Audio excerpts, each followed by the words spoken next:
ஆண்டவராகிய இயேசு கிறிஸ்துவின் நாமத்தில் உங்கள் அனைவரையும் அன்போடு நான் வாழ்த்துகிறேன். இந்த ஞாயிற்றுக்கிழமை கர்த்தருடைய நாள். காலை 6 மணிக்கும் 9 மணிக்கும் தேவனுடைய ஆலயத்தில் ஆராதனை நடைபெற உள்ளது.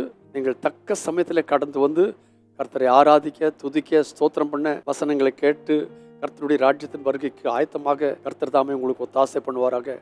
கர்த்தருக்கு சேவகம் பண்ணும்படியாய் ஒரு பெரிய கிருபையை தேவனாய் கர்த்தர் ஒவ்வொருவருக்கும் தந்தருள்வாராக. 5ஆம் அதிகாரத்தில் நாம் வாசிக்கும் பொழுது அங்கே நாகமான் என்கிறதான குஷ்டரோகி ஆகிய படைத்தலைவனை சொல்லப்பட்டிருக்கிறது. அவன் ஒரு தளபதி, ஆனால் குஷ்டரோகியா இருந்தான். ஆனால் இஸ்ரவேலிலே ஒரு தீர்க்கதரிசி இருக்கிறார், அங்கே போனால் சுகம் கிடைக்கும் என்று சொல்லி சொல்லப்பட்ட வார்த்தைகளின் நிமித்தமாய் அங்கே வருகிறார்கள். ஆனால் வந்த சந்தர்ப்பத்தில் கேட்ட காரியம் என்னவென்று கேட்டால், எலிசா தீர்க்கதரிசி நாகமானை பார்க்கவே இல்லை. அவன் சொன்னான், போய் யோர்தானிலே 7 தரம் ஸ்நானம் பண்ணுங்கள். இதை கேட்ட உடனே இவர் படைத்தளபதி அல்லவா, ரொம்ப கோபம் வந்துருச்சு.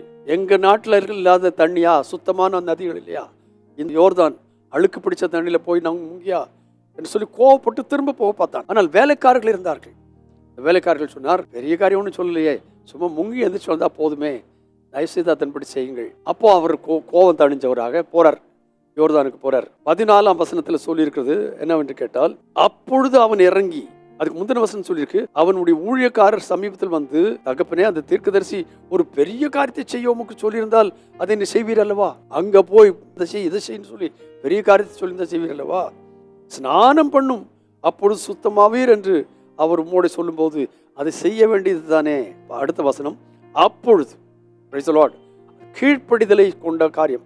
அப்பொழுது அவன் இறங்கி தேவனுடைய மனுஷன் வார்த்தையின்படியே யோர்தானில் 7 தரம் முழுகின போது இதுல கவனிக்க வேண்டிய காரியம், அவன் இறங்கினான், தேவனுடைய மனுஷன் வார்த்தையின்படியே செய்தான், 7 தரம் முழுகினான். அப்புறம் நடந்த விஷயம் என்னவென்று கேட்டால், முழுகின போது 6 தரம் முழுகின போது அல்ல, 7 தரம் முழுகின போது, சொன்னதை சொன்னபடி செய்த போது. அல்லேலூயா. விசுவாச மக்கள் ஜாக்கிரதையா இருக்கணும். கர்த்தருடைய வசனத்துல என்ன சொல்லுகிறதோ, ஊழியக்காரன் என்ன சொல்லுகிறாரோ, சொன்னதை சொன்னபடி செய்தால், அப்பொழுது அவன் மாமிசம் ஒரு சிறு பிள்ளையின் மாம்சத்தை போல மாறி அவன் சுத்தமானான்.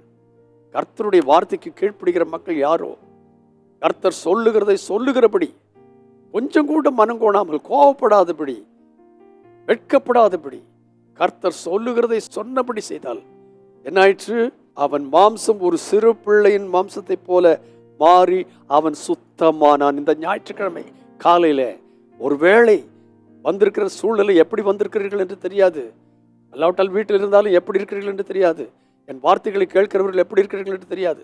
இன்று காலை கர்த்தர் உங்களோடு பேசுகிற வார்த்தைகளை அப்படியே கேட்டு அதற்கு ஒப்பு கொடுங்கள். அப்பொழுது நீங்கள் சிறு பிள்ளையின் மாம்சத்தை போல மாறி சுத்தமாக தேவனாகிய கர்த்தர் ஒத்தாசை பண்ணுவார். சுத்தம் உள்ளவன் தான் பரலோகத்திலே போகும். பரிசுத்த பிதாவே இயேசு கிறிஸ்துவின் நாமத்தினாலே தந்த இந்த நல்வார்த்தைகளுக்காக உமக்கு நன்றி. இந்த வார்த்தைகளின்படியே நாங்கள் எப்படிப்பட்ட சூழலில் ஆலயத்தில் வந்து கலந்து கொண்டிருந்தாலும் இன்றைக்கு வருகிற வார்த்தைகளுக்கு ஒப்பு கொடுத்து கீழ்ப்படிந்து சுத்தம் உள்ளவர்களாய், சிறு பிள்ளையின் மாம்சத்தை போல, சிறு குழந்தைகளின் உள்ளத்தை போல சுத்தமானவர்களாய் கடந்து செல்ல எனக்கும் எங்களுக்கும் ஒத்தாசை பண்ணும். நீர் அப்படி செய்கிறதற்காக உமக்கு ஸ்தோத்திரம். இயேசு கிறிஸ்துவின் நாமத்தில் பிதாவே, ஆமேன், ஆமேன்.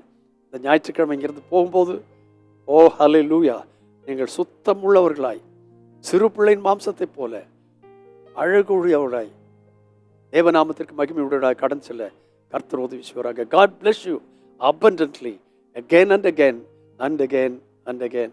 Amen.